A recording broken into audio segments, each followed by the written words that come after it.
तर या देशामध्ये 1871 साली सीटीए होता, क्रिमिनल ट्राईब ऍक्ट. आणि त्या क्रिमिनल ट्राईब ऍक्ट मध्ये या एससी समुदायातली फक्त एकच जात होती, बर. आणि ती म्हणजे मातंग जात. आणि या मातंग जातीला ताई 3 वेळची हजेरी होती. आणि ही हजेरी कधीपर्यंत होती माहिती आहे का? 31 ऑगस्ट 1952 पर्यंत. बर. 1871 साली हा कायदा झाला आणि त्या कायद्यानुसार जो बाळ जन्मता गुन्हेगार म्हणून घोषित करण्यात आलं. आई प्रेग्नंट असेल तर ती प्रेग्नंट असलेल्या पोटातलं बाळ गुन्हेगार म्हणून घोषित करण्यात आलं. आणि वयाच्या 10व्या वर्षी त्याला, जसं कोरोनामध्ये आपल्याला क्वारंटाईन करण्यात आलं होतं ना, तसं 3 तारांचं कुंपण होतं. आणि त्या 3 तारांच्या कुंपणामध्ये त्यांना ठेवण्यात यायचं. का? म्हणून गुन्हेगार जमात. ही एससी मधल्या कुठल्याही जातीला नव्हतं. आणि डॉक्टर बाबासाहेब आंबेडकरांचं जर आपण स्टेटमेंट वाचला असाल, डॉक्टर बाबासाहेब आंबेडकर काय म्हणतात की मी दापोलीमध्ये राहत असताना, दापोलीचं वर्णन हे स्वर्गापेक्षा चांगलं आहे. कारण इथे जो समाज आहे आज, येथील सवर्णांना लाजवेल इतकी प्रगती बौद्ध धर्मातल्या लोकांनी, म्हणजे तेव्हाच्या तत्कालीन महाराजांनी केली, असं म्हणत होते डॉक्टर बाबासाहेब आंबेडकर. हे स्टेटमेंट कधीच होतं? 10 ते 20च्या दरम्यानचं.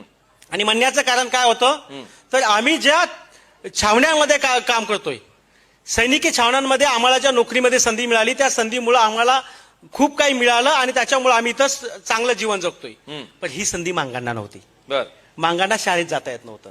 त्याला 3 वेळची हजेरी असल्यामुळं इकडे राहायचं. आणि त्याला रोजगार पण मिळत नव्हता. कारण का, रोजगारावर गेलं तर सकाळ दुपार संध्याकाळची हजेरी होती आणि त्याच्यामुळे तिथं पण जाता येत नव्हतं. मग मातंग समाज शिकणार कसा? आता लोक म्हणतात की मांगाची हात बांधली होती का? मग पहिल्यांदा भारत देशामध्ये जेव्हा लोकनियुक्त सरकार निर्माण झालं, त्या सरकारमध्ये नांदेडच्या सीटवरून जिंकणारा माणूस एक मातंग समाजाचा देवराज कांबळे नावाची व्यक्ती होती. आणि कोल्हापूर संस्थानच्या सीटवर ती एससी राखीव होती. के.एल. मोरे नावाचे ऍडव्होकेट होते, तेही मातंग समाजाचे होते. आणि त्यांनी तत्कालीन ही परिस्थिती तत्कालीन पंतप्रधानापुढे मांडली आणि हा कायदा 31 ऑगस्ट 1952 संपुष्टात आला. आणि सोलापूर आणि बेळगावच्या परिसरामध्ये याचा जाहीर कार्यक्रम झाला. आणि त्या कार्यक्रमाच्या माध्यमातून 3 ताराच्या कुंपणामध्ये बंदिस्त असलेल्या समाजाला मुक्त केलं. म्हणजे 52 नंतर 1952 ला, बरोबर, 31 ऑगस्टला. आणि तिथपासून मातंग समाज शिक्षणाच्या प्रवाहात यायला सुरुवात. म्हणजे 52 पासून तो खुला झाला, स्वतंत्र झाला. एक्झॅक्टली. संविधानाच्या सगळे त्याला तरतुदी लागू झाल्या तिथून 52 पासून. यस. तर आता 52च्या नंतर ज्या कुठल्या भरती प्रक्रिया झाल्या, हो, आता 52 ला पहिल्यांदा मांगाचं पोरग आणि 198 जाती होत्या. आणि आणखी एक फॅक्ट सांगतो तुम्हाला. या सगळ्या जाती सीटीए मधल्या गुन्हेगारी जमाती कायद्याने सजा भोगलेली प्रत्येक जात ही एक तर एसटी मध्ये इन्व्हॉल्व्ह झाली किंवा एनटी मध्ये इन्व्हॉल्व्ह झाली. बरं. फक्त केवळ आणि केवळ मांग ही जात अनुसूचित जातीमध्ये आली. आता हे कशी आली तुम्हाला सांगतो. 1931 ला जेव्हा जात नियोजन जनगणना झाली, तेव्हा जनगणना आयुक्त हटन नावाचे इंग्रज अधिकारी होते.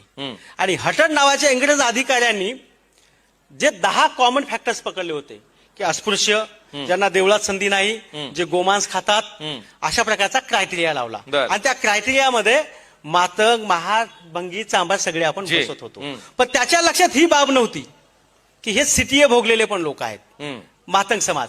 म्हणून त्यांनी आपल्या ह्या सगळ्या बाबींना एकत्रितपणे केलं आणि त्याला 1931च्या जनगणनेमध्ये आपल्या सूचीमध्ये आणलं. अच्छा. आणि त्याच्यानंतर मग आपण 50 पासून आपण अनुसूचित जातीमध्ये आलो. इथपासूनचा कन्सेप्ट क्लिअर आहे.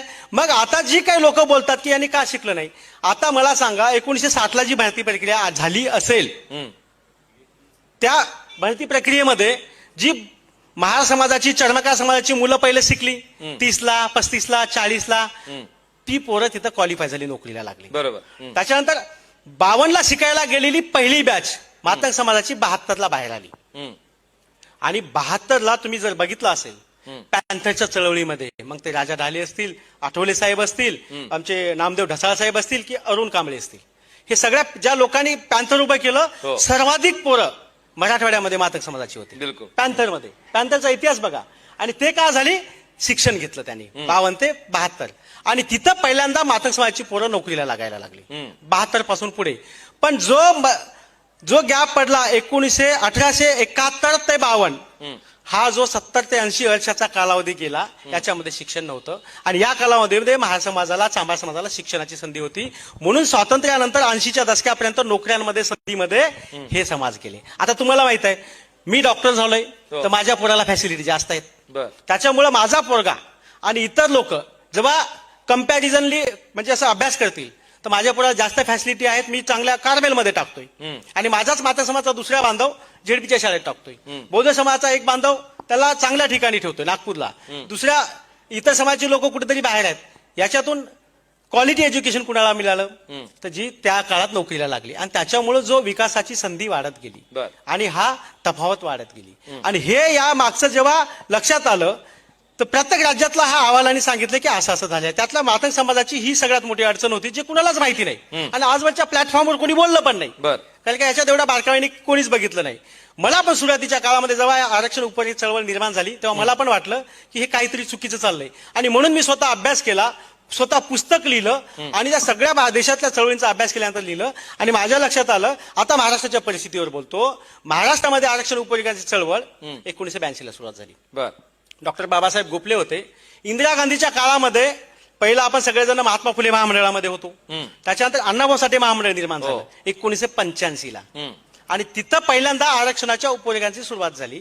त्याच्यानंतरच्या काळामध्ये तो 2003चा लहुजी साळवे अभ्यास आयोग सगळ्या गोष्टी सोडून देऊया आणि तिथपासून अनेक टप्प्यामध्ये मी स्वतः 2005 पासून या चळवळीत काम करतोय आणि चांगल्या पद्धतीनं पूर्ण महाराष्ट्राचे दौरे केलेत आणि पूर्ण ह्याचे केल्याच्या नंतर जी वास्तव आहे आता आपण म्हणतोय की लहुजी साळवे अभ्यास आयोगाच्या माध्यमातून पुढे आलेल्या शिफारसी आहेत.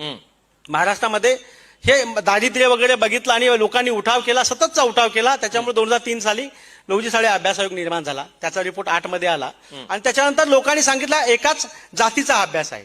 साहेब एका जातीचा नाही, त्या जातीचं जर का प्रगती झाली किंवा नाही झाली हे जर ठरायचं झालं तर कम्पॅरेटिव्ह अभ्यास करावा लागतो, कम्पॅरिझन करावं लागतो कोणाशी तरी आणि त्याच्यामुळे त्यांनी 59 जातीसोबतही कम्पॅरिझन केली आणि ते आयोग सादर केल्याच्या नंतर जेवढे विभाग आहेत हे बघा, गावगाड्यात आम्ही कुणासोबत बौद्धांच्या होतो सोबत राहतो म्हणून Yes, साक्षर झालो हे पण मान्य आहे तुमचं. हे बघा आम्ही गावगाड्यात कुणासोबत आहोत, कालही कुणासोबत होतो. बरं. बघ बौद्धांची पोरं शाळेत शिकायला चालली, हा. बौद्धाच्या पोरांनी शहराकडे शहरीकरण केलं तर आमच्यातल्या काही लोकांनी केलं बरं. आणि ते साक्षर झाले. हो. मग ही सुबुद्धी कुठं सचली?